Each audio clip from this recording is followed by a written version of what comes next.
여러분 반갑습니다. 자, 오늘은 분야별 환경정책 5번째 주제죠. 산림녹지 관련된 2번째 이야기를 살펴볼 텐데요. 자, 지난 시간에는 한국의 산림녹화의 성과에 대한 개괄적인 이야기, 그리고 국립공원까지 한번 살펴봤고요. 자, 오늘은 좀 더 좁혀서 녹지, 그리고 도시에서의 숲, 특히나 대구시가 이뤘던 성과 등등에 대한 이야기를 같이 살펴보도록 하겠습니다. 자, 산림을 관리할 때 정부는 이제 객관적인 기준들이 필요하겠죠. 어디가 보존해야 될 지역인지 아닌지라는 걸 판단하기 위한 기준이 있었고요. 자, 그 기준치가 바로 녹지 자연도라고 합니다. 자, 1등급에서부터 10등급까지 나눠져 있고요. 자, 1등급은 도시 지역이에요. 도시는 뭐 개발하는데 아무 문제가 없죠. 도시 지역, 뭐 해안 모래사장 간석지 등등을 식생이 없는 곳이라고 해서 1등급으로 분류를 했고요. 그 다음은 논밭. 논밭은 뭐 우리가 생산하는데 쌀이나 벼나 채소나 이런 걸 기르는 데 사용하는 곳이죠. 자, 필요하면은 여기는 뭐 이제 개발할 수도 있고 안 할 수도 있고요. 그다음 과수원은 꽃도 피고 새와 벌도 있고 한 곳이고요.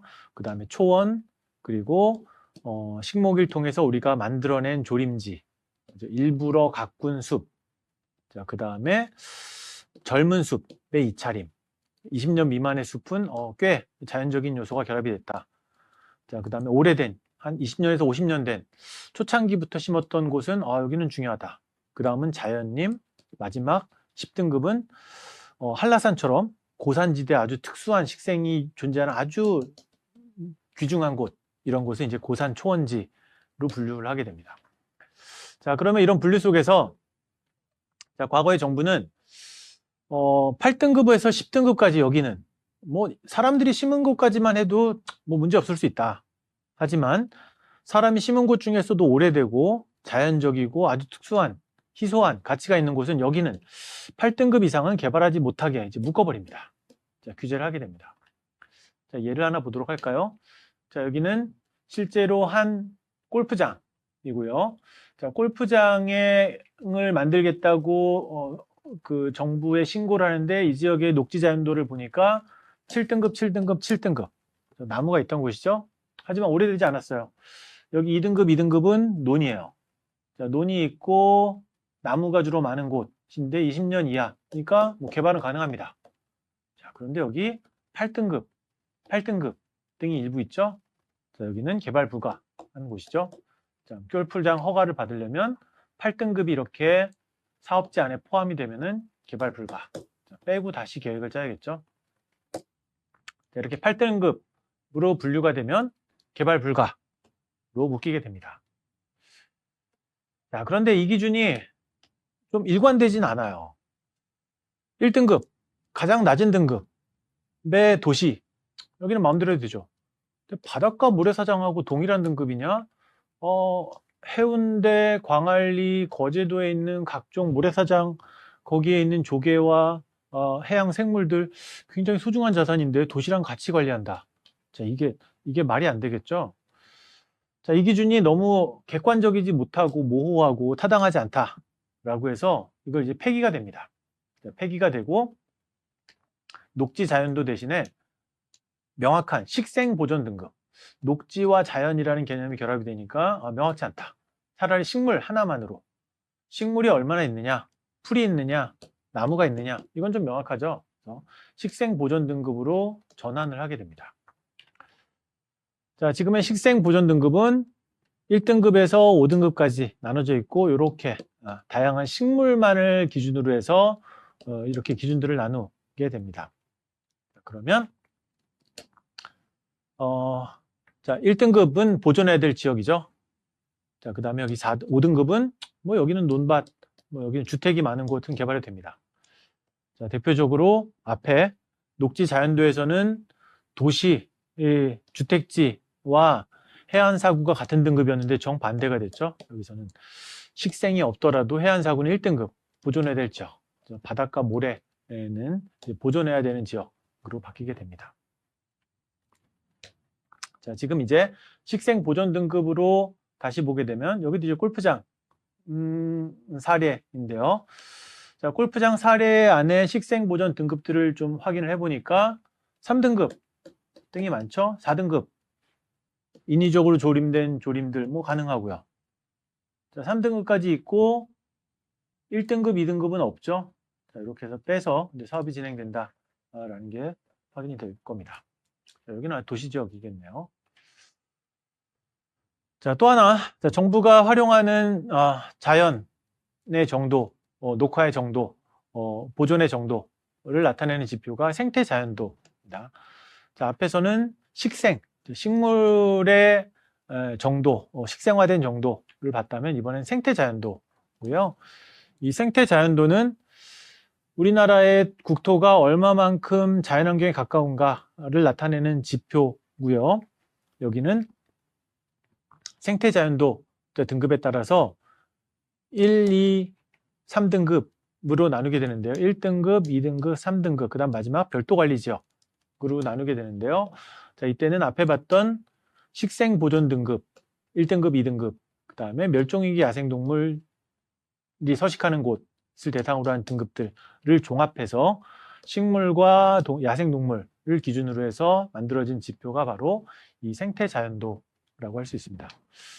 자, 여러분들 한눈에 볼 수 있게 대한민국의 생태자연도 등급을 바로 보여주는 지도가 바로 이 그림인데요. 자, 이 그림을 보시면 여기 이렇게 하늘색으로 된 거는 별도관리구역이에요. 자, 별도관리구역의 대표적인 사례는 국립공원이죠.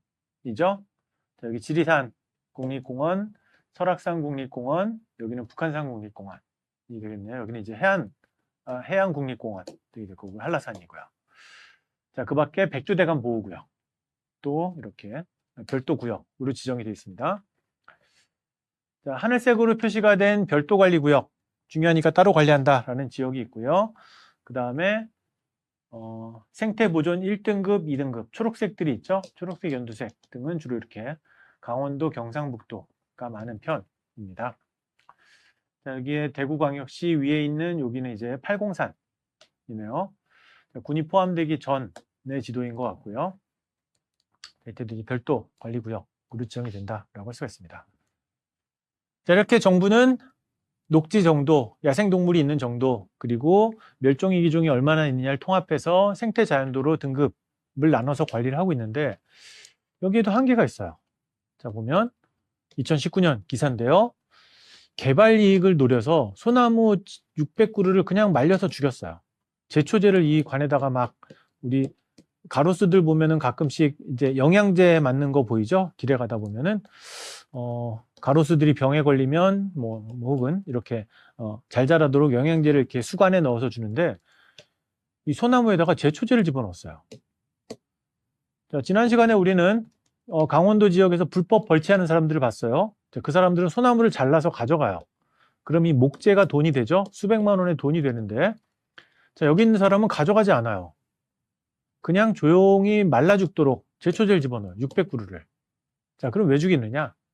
자, 앞에 봤던 식생 등급에서 이러고 이제 한 몇 년 지나면은 산림청에서 와서 여기는 나무가 다 죽었네. 그럼 등급을 낮추겠죠? 그럼 개발이 가능해지죠. 바로 개발 이익을 노려서 나무를 말려 죽이는 일을 했던 게 바로 이 사례들입니다. 자, 이것도 물론 불법이에요.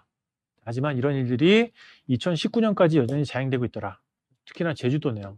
제주도 그 지역에서 개발하기 위해서 소나무를 죽이는 일들이 벌어졌습니다. 자, 역시나 여기도 범죄니까 감옥에 가야 됩니다. 실형과 집행유예가 선포가 됩니다. 실형이면 감옥에 가게 되겠죠. 자, 이런 경우는 불법적인 경우고요. 자, 불법적인 경우 말고도 대한민국에 보존해야 될 산림자원들이 막 사라지는 일들이 발생을 합니다. 대표적으로 어디냐? 강원도 지역이에요. 강원도 고성, 속초, DMZ 아주 훌륭한 자연경관이 보존된 이 지역에 강원도 오대산 지역, 이 지역의 고질적인 문제 중에 하나가 바로 산불이에요. 산불이 매년 반복하게 됩니다. 같은 2019년이고요. 피해 면적이 250헥타르 정도로 이렇게 동해시 남쪽에도 다 타버렸고 속초 위쪽에도 250헥타르가 다 타버렸어요. 자, 위성사진으로도 보면 산이 있어야 될 곳이 다 타버려서 붉은색으로 바뀐 모습이 벌어집니다. 자, 이 지역은 백두대간 태백산맥이 높다 보니까 이 동해에서 바람이 불어오면서 다 습기를 낮추게 되고 올라가면서 습기가 없던 건조한 지역으로 형성이 돼요. 그러다 보니까 비가 안 오는 기간, 이런 봄철, 보릿고개 때가 되면은 건조해지면서 쉽게 불이 나요. 이 지역은 지정학적으로 원래 불이 좀 많이 날 수밖에 없는 지역입니다. 자, 이런 곤란한 문제가 있게 되죠. 자, 2019년 이때 산불이 너무너무 크게 났어요. 자, 그 전까지만 해도 소방직 공무원들은 지방자치단체 소속이었어요. 강원도, 경상북도 각각 지방자치단체 소속돼서 그 동네 불을 끄는 거니까요. 자, 그런데 2019년에 발생했던 불은 너무너무 커서 이 정도의 불을 강원도 소방서에서 끌 수가 없는 상황이었어요. 2019년에는 청와대에서 긴급하게 경상북도, 대구시, 부산, 서울 소방서까지 다 동원해서 불을 끄는 일이 벌어졌고요. 그 덕분에 이제 겨우 그나마 화재를 여기서 진압할 수 있게 됩니다.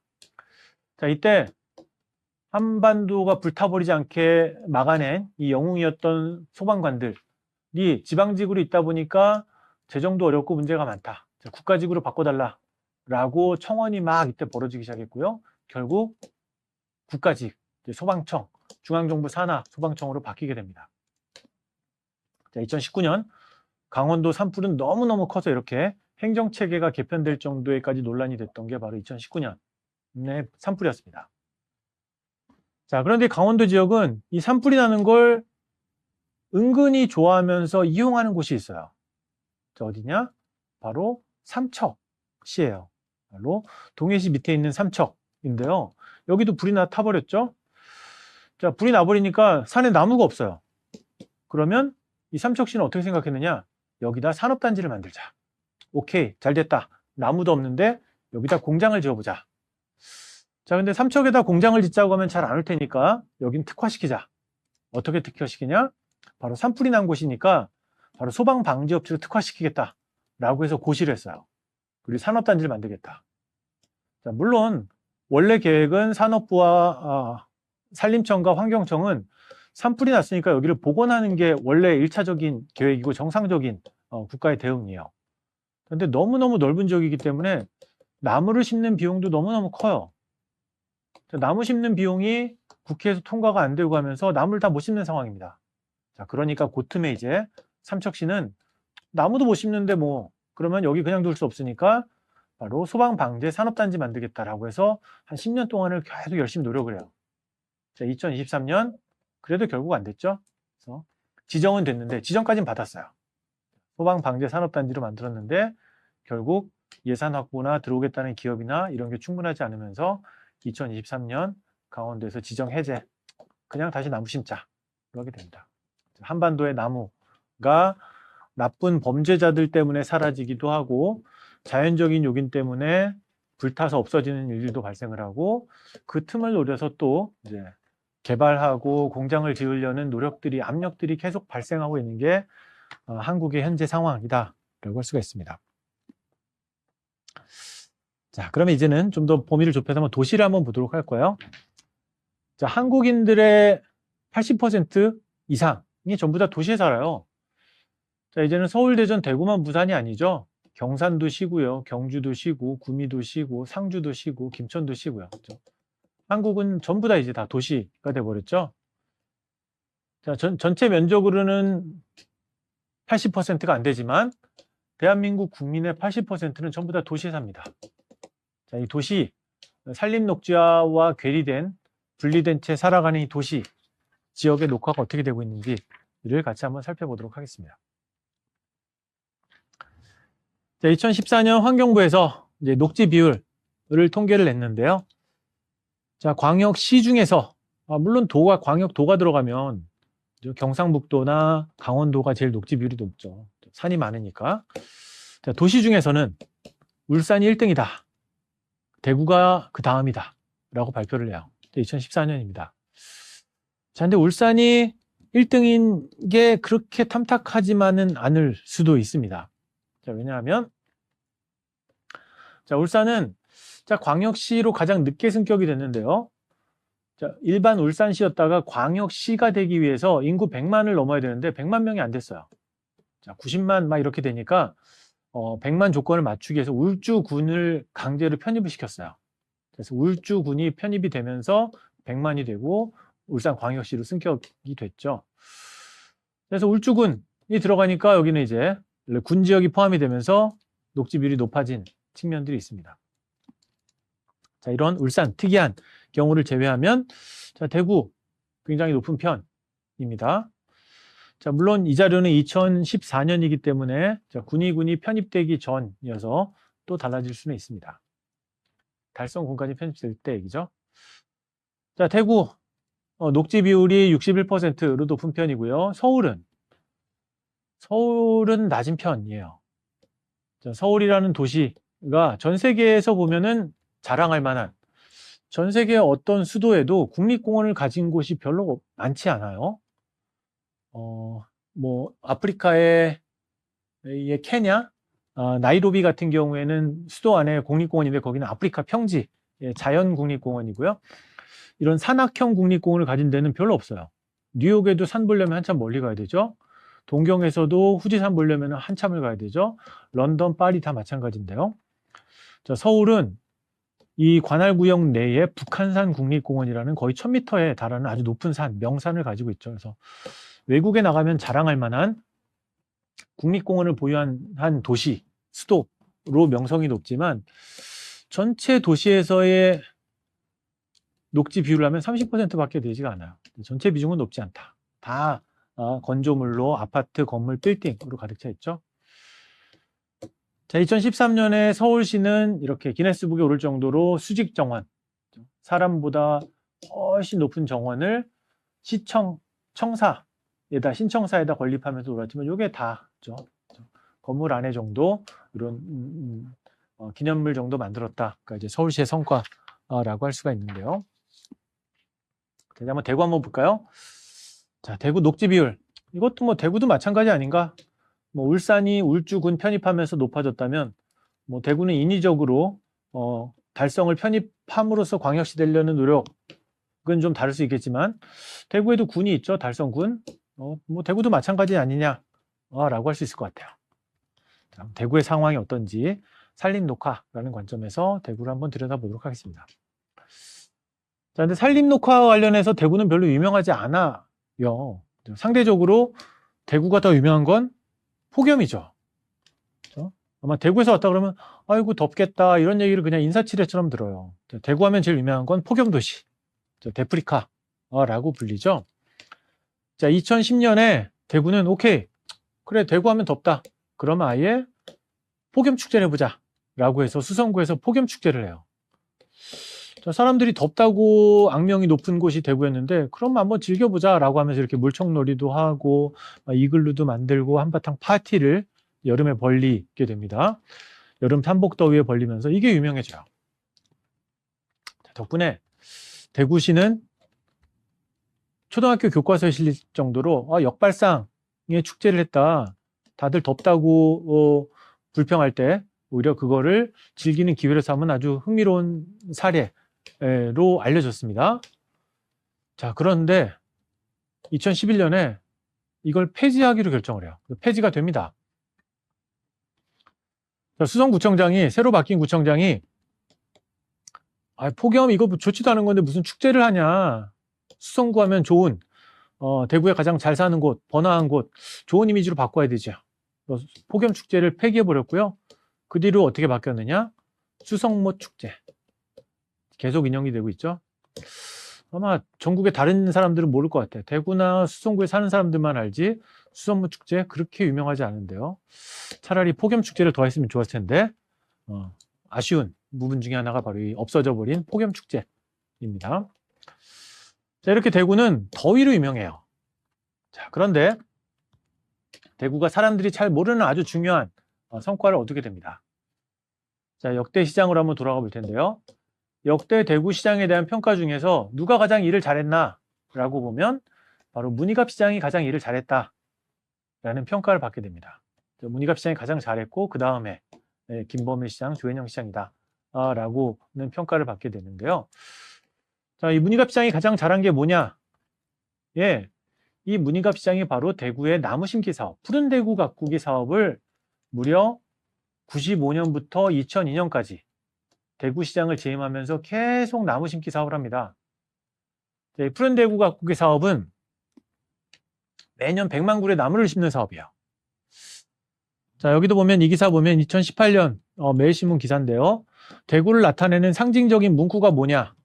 자, 컬러풀 대구, 뭐 소통과 혁신의 대구, 뭐 교육수도 대구, 뭐 창조 대구, 메디시티 대구, 뭐 솔라시티 대구 등이 있는데요.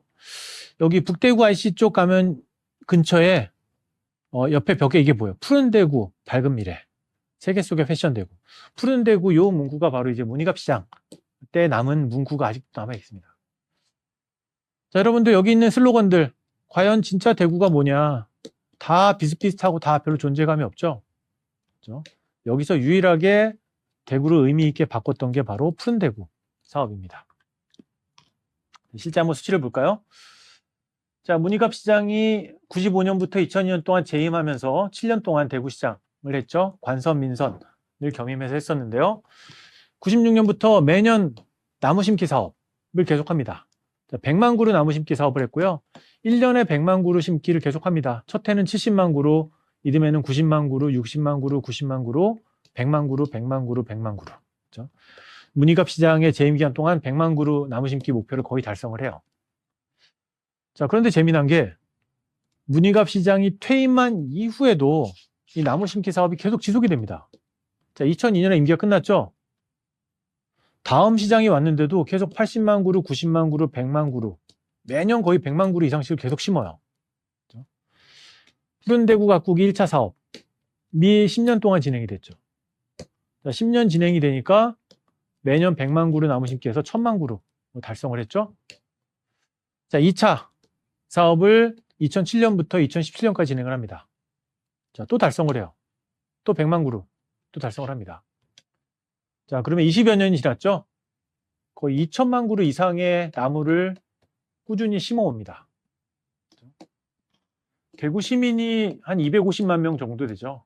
100만 그루 나무 심기 사업을 10년, 20년 진행하면서 거의 한 10배 가까운 나무, 시민 한 명당 10그루의 나무를 심은 정도의 성과를 얻은 게 대구입니다. 자, 그로 인한 성과가 느껴지죠. 어떻게 바뀌었느냐? 2024년 굉장히 더웠던 해로 기록이 됩니다. 2018년도 굉장히 더웠던 폭염, 1994년 김일성 사망 때에도 굉장히 더웠던 폭염의 해로 기억이 되고요.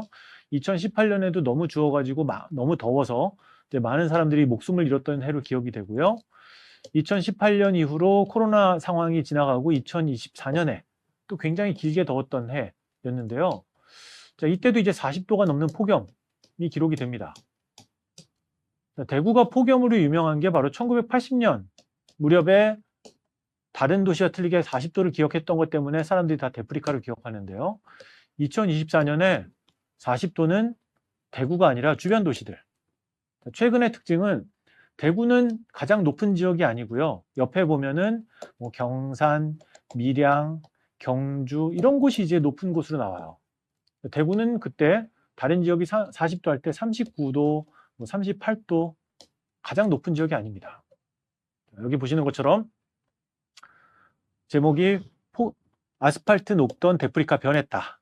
그렇죠? 40도였던 대구가 폭염과의 전쟁 30년, 대구의 반전, 이제 그렇게 더운 도시가 아닌 거로 바뀌었어요. 여기도 바로 두류공원 내 대구숲의 모습이죠. 자, 이 대구의 나무 심기 사업 성과를 구체적으로 보면, 자, 금호강변에도 보면 이렇게 자동차 주변에 이런 가로수, 뭐 찻길 주변의 가로수는 서울, 대전, 대구, 부산 어디 가도 보여요. 그런데 대구만의 특징 중에 하나는 중앙분리대, 도로 가운데에도 나무가 있는 데는 대구가 제일 많은 것 같아요. 도로 중앙분리대도 전부 다 나무를 심었죠. 자, 시청 옥상도 그냥 두면 안 되겠죠. 자, 그냥 콘크리트 뭐 방수막이 있는 곳에다가도 다 나무 심고 풀 심었어요. 자, 대구 동구에 있는 지묘동에 있는 동네 공터도 다 나무 심는 사업이 진행됐던 게 바로 도시숲이고요. 자연과학고 또 시내에 있죠. 거기도 담장을 다 허물었어요.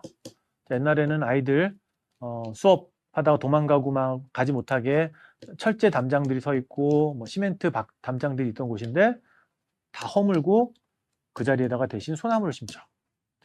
담장 허물기 사업이 진행됐습니다. 자, 여러분이 직접 느낄 수 있는 경북대에도 나무 심기 사업이 진행이 됐는데요. 자, 경북대학교는 국립대학교예요. 대구시의 통제를 받지 않습니다. 이 경북대 안의 땅은 교육부가 소유하고 있는 땅이에요. 자, 그럼 대구시가 돈을 돌릴 필요가 없죠. 자, 그런데 이제 대구는 나무 심다 이제 더 이상 나무 심을 곳이 부족해요. 자연과학고 여기는 대구 교육청 소속이니까 쉽게 담장 허물시키는 사업이 진행됐죠. 자, 경북대에도 나무 심어주세요 라고 요청이 들어왔습니다. 보시는 것처럼 경북대 정문, 여러분이 아는 정문이에요. 자, 그 전의 모습은 보는 것처럼 뭐 이런 모습이었어요. 여기 옛날 정문의 기념탑 있죠? 자, 그리고 옆에는 이렇게 담장이 철조망 담장들이 있었어요. 자, 여기 옛날 사진들이 있네요. 요런 담장들이 그냥 막 있었어요. 자, 그걸 다 허물고 지금은 여러분들이 보는 것처럼 정문 들어오면 이쪽은 전부 다 담장이 없이 다 이제 나무가 심어져 있죠. 자, 이게 전부 다 대구시와 협력해서 진행됐던 경북대 정원 숲조성 사업이 진행된 바 있습니다. 자, 아직도 여기는 좀 옛날 담장이 좀 남아 있는 것 같아요. 또 나중에는 숲으로 바뀌는 일들이 필요하겠죠. 자, 이제 대구가 이렇게 나무 심는 사업 등을 30년째 꾸준히 벌여오니까 다른 지역들도 이제 막 심으려고 합니다. 2023년 전라도 담양군에서도 나무 심기 사업을 막 시작합니다. 상을 받았어요. 잘하고 있다라고 평가를 받는데 2023년 3년 연속으로 잘했다 평가받지만 그래봤자 3년의 역사죠. 대구는 30년의 역사를 가지고 있습니다. 한 가지 재밌는 건 춘천시 같은 경우에는 공무원들이 자꾸 스트레스 받아서 그만둔다. 나무 심어서 스트레스를 줄여주자. 나무 심기 사업을 공무원 직업 안정화 차원에서 진행되고 있는 흥미로운 작업들도 진행이 되고 있습니다. 자, 지난 시간에는 우리가 숲이 가진 긍정적 효과를 봤는데, 자, 오늘은 도시숲. 숲이 가지는 효과도 보면 온도를 더 낮춰요. 자, 대구에서 증명이 됐죠. 온도를 3도에서 7도까지 낮춰주고요. 자동차 소음도 줄여주고요. 그리고 공기도 정화시켜주고 휴식 정화하는 기능도 낳게 됩니다. 자, 이런 기능들이 도시에서 에어컨 5대, 나무 한 그루가 에어컨 5대를 돌리는 정도의 냉각 효과를 갖게 되고요. 전 세계 다른 도시들하고 좀 비교를 한번 해보게 되면 런던, 뉴욕, 파리의 도시숲은 이 정도 면적을 가지고 있는데요. 대한민국의 서울 수도는 훨씬 더 도시숲 면적이 좀 적다. 아직도 해야 할 일이 많다라고 볼 수가 있습니다. 자, 그런데 이제 최근에 도시숲 공원에서 문제가 됐던 게 일몰제였어요. 자, 일몰제는 어떤 제도가 한창 동안 발효를 못하면 그러면 그냥 없애라. 선셋 하듯이, 그죠? 선라이즈 했다가 제도가 만들어졌다가 효과가 없으면 그 다음이 일정 기간 지나면 그냥 근데 폐지해버려 라고 하는 게 일몰제인데요. 바로 도시공원으로 각 지자체가 도시공원을 지정을 했어요. 자, 대구에도 여기 도시공원 하겠습니다 라고 했고요. 서울도 여기 도시공원 하겠습니다 라고 지정해 놨는데요. 그리고 나서 공원을 안 만들어요. 나무를 안 심어요. 땅을 안 사요. 그러면 해제해라 라고 최종 법원에서 판정이 납니다. 자, 2000년 6월 30일 7월 1일자로 해서 도시공원 일몰제가 시행이 됩니다. 자, 그러면 대구시 안에 일부 지역들이 공원들이 있는데 여기 공원 지역이 지정이 됐는데 공원이 안 만들어졌으니까 해제가 돼요. 그럼 그 중에 있는 사유지는 개인 땅도 있어요. 그러면 이제 규제가 풀리게 되죠. 개발할 수 있게 됩니다. 바로 2000년 코로나 시국이었어요. 다들 이렇게 마스크 쓰고 있죠. 자, 도시공원 일몰제 풀리면 우리 동네에 있는 쌈지공원들, 숲들이 다 없어진다라고 걱정을 해요. 도시숲이 그렇게 중요한데 사라지면 안 된다라고 해서 걱정을 하고요. 이때 해제되는 공원의 면적이 전국적으로 여의도 면적의 55배 정도 굉장히 큰 면적이 공원에서 해제가 됩니다. 자, 대구로 볼까요? 자, 대구에는 바로 범어공원이었고요. 자, 요 무렵에 해제되기 직전에 1년 동안 이런 일들이 벌어져요. 자, 범어공원은 대구의 수성구 어린이공원 옆에서부터 뒤쪽으로 이제 박물관 있는 곳까지 있는 숲이죠. 거기에 이렇게 사유지가 많았어요.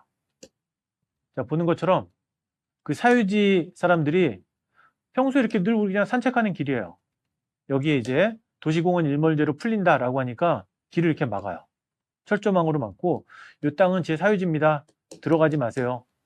원래 도시공원으로 지정이 됐기 때문에 사람들이 자유롭게 산책하던 곳이에요.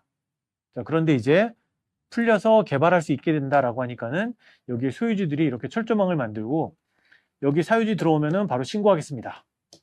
그죠? 하는 이제 막 협박문들이 걸려요. 2019년 상황이었습니다. 그런데 자, 이때 사람들이 막 무시했던 것 같아요. 그러든 말든 하고 다니기 시작했죠.